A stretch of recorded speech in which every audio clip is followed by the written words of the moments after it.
ఏది అయినా ట్రై చెయ్యి ఆచి చికెన్ మసాలా. ఆచి చికెన్ మసాలా. అమెరికాలో మునుపెన్నడూ చూడని మార్పు తీసుకొచ్చామని అధ్యక్షుడు ట్రంప్ అన్నారు. ప్రస్తుతం అమెరికాలో స్వర్ణయుగం నడుస్తోందని పేర్కొన్నారు. ప్రపంచ దేశాలపై విధించిన టారిఫ్లను సుప్రీంకోర్టు రద్దు చేయడం విచారకరమన్న ట్రంప్ ప్రత్యామ్నాయ మార్గాల్లో వాటిని కొనసాగిస్తామని సంకేతాలిచ్చారు. అమెరికా ప్రజల ప్రయోజనాలే తనకు ముఖ్యమన్న ఆయన అక్రమ వలసదారులపై ఉక్కుపాదం మోపుతామని తేల్చి చెప్పారు. ఇదే సమయంలో ఇరాన్కు మరోసారి హెచ్చరికలు జారీ చేసిన ట్రంప్ అణ్వాయుధ తయారీని ఎట్టి పరిస్థితుల్లో ఒప్పుకోబోమని పేర్కొన్నారు. అమెరికా కాంగ్రెస్ స్టేట్ ఆఫ్ యూనియన్లో అధ్యక్షుడు డొనాల్డ్ ట్రంప్ సుదీర్ఘంగా ప్రసంగించారు. రికార్డు స్థాయిలో 108 నిమిషాల పాటు మాట్లాడిన ట్రంప్ దేశీయ, అంతర్జాతీయ అంశాలపై తన అభిప్రాయాలను వ్యక్తం చేశారు. ఇదే సమయంలో తాను రెండోసారి అధికారం చేపట్టిన తర్వాత ఇప్పటి వరకు 8 యుద్ధాలను ఆపానని పాతపాటే పాడారు. ఈ సందర్భంగా భారత పాక్ ఉద్రిక్తతల గురించి ప్రస్తావించిన ట్రంప్ తాను జోక్యం చేసుకోకపోతే 3.5 కోట్ల మంది ప్రాణాలు కోల్పోయేవారని పాక్ ప్రధాని చెప్పారని వ్యాఖ్యానించారు.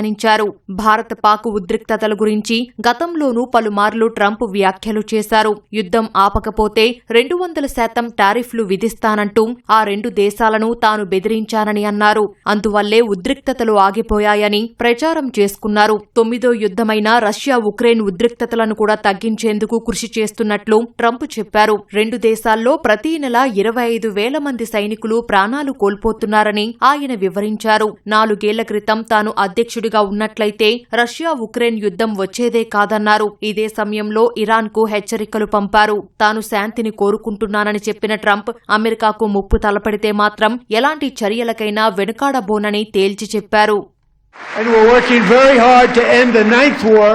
The killing and slaughter between Russia and Ukraine, where 25,000 soldiers are dying each and every month. Think of that, 25,000 soldiers are dying a month. A war which would have never happened if I were president, would have never happened. As president, I will make peace wherever I can, but I will never hesitate to confront threats to America wherever we must. That's why in a breakthrough operation last June, the United States military obliterated Iran's nuclear weapons program with an attack on Iranian soil known as Operation Midnight Hammer. ప్రపంచ దేశాలపై విధిస్తున్న టారిఫ్ల అంశాన్ని ప్రస్తావించిన Trump ఆధునిక ఆదాయపు పన్ను వ్యవస్థను భర్తీ చేయడానికి టారిఫ్లు విధించినట్లు తెలిపారు. విదేశాలపై మోపిన సుంకాలు అమెరికా ప్రజలపై ఆర్థిక భారాన్ని తగ్గిస్తాయన్నారు. కోర్టు రూలింగ్ వచ్చినా ప్రత్యామ్నాయ మార్గాల్లో టారిఫ్లు కొనసాగుతాయని స్పష్టత ఇచ్చారు. ఇప్పటికే ఒప్పందం చేసుకున్న దేశాలు ట్రేడ్ డీల్ కొనసాగించడానికే మొగ్గు చూపుతున్నాయని పేర్కొన్నారు. I use these tariffs, took in hundreds of billions of dollars to make great deals for our country, both economically and on a national security basis. Everything was working well. Countries that were ripping us off for decades are now paying us hundreds of billions of dollars. They were ripping us so badly, you all know that. Everybody knows it. Even the Democrats know it. They just don't want to say it. And yet these countries are now happy, and so are we. We made deals. The deals are all done. And they're happy. They're not making money like they used to, but we're making a lot of money. There was no inflation, tremendous growth, and the big story was how Donald Trump called the economy correctly, and 22 Nobel Prize winners in economics didn't. They got it totally wrong. They got it really wrong.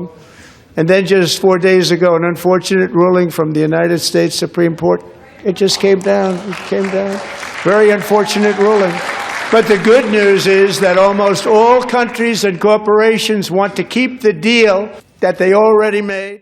America గతంలో కంటే బలంగా, మెరుగ్గా, సుసంపన్నంగా మారిందని అధ్యక్షుడు Trump పేర్కొన్నారు. దేశ ఆర్థిక వ్యవస్థ మునుపెన్నడూ లేని విధంగా పరుగులు పెడుతోందన్న ఆయన రానున్న రోజుల్లో దేశాన్ని మరింత మెరుగుపరుస్తామన్నారు. అమెరికాకు ఇది స్వర్ణయుగమని ట్రంప్ వ్యాఖ్యానించారు. 3వసారి కూడా అధ్యక్షుడు కావాలన్న ఆశను ప్రస్తావించిన ట్రంప్ కానీ ఎన్నో వింతలు జరిగాయంటూ 2020 అధ్యక్ష ఎన్నికల గురించి ప్రస్తావించారు. నాటి అధ్యక్ష ఎన్నికల్లో డెమోక్రటిక్ అభ్యర్థి జో బైడెన్ చేతిలో ట్రంప్ ఓడిపోయారు. అమెరికా రాజ్యాంగం ప్రకారం ఒకరు 2 సార్లు మాత్రమే అధ్యక్ష బాధ్యతలు చేపట్టగలరు. కానీ ట్రంప్ మాత్రం గతంలో కూడా 3వసారి అధ్యక్ష బాధ్యతల గురించి మాట్లాడారు.